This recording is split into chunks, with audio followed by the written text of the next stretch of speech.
The term board of directors evokes some very distinctive imagery. In most of the world, people visualize this group of a dozen or so stolid-looking white guys seated around a big mahogany table in some Fortune 500 boardroom. This makes for good editorial cartoons, but it's surprising that most of the consulting and academic world view corporate boards much the same way. Most interest in exploring how corporate boards are structured and function focuses on the very tip of the business pyramid, the largest public corporations. Now, no doubt there are good reasons for this approach. Big public companies have intense disclosure requirements, which make them an open book for researchers.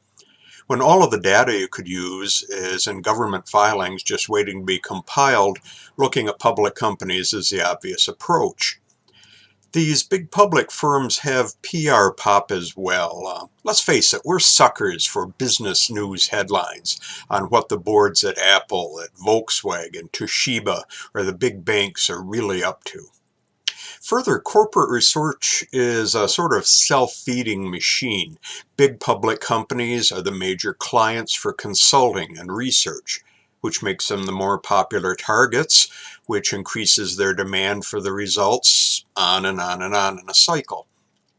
Now, while the global economic impact of the Standard & Poor's or Fortune or FTSE 500 is undeniable, they also represent just a small slice of all the business boards of directors at work in the world.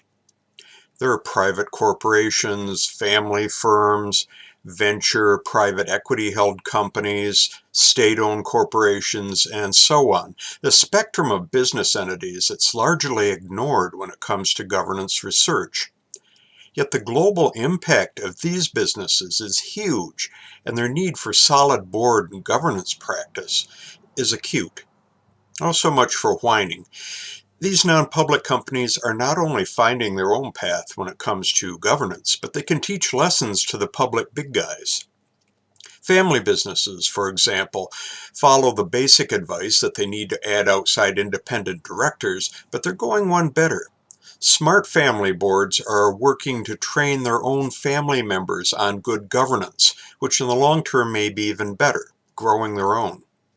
Private equity acquires a company and gives its current governance structure a vetting that would scare any big public firm in its thoroughness. They give boards a tough review for expertise, member networks, fit with long-term goals, and immediately shake things up if they don't like what they see.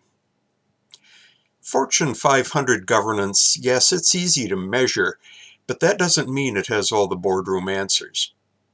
I'm Ralph Ward, from the Boardroom, for May.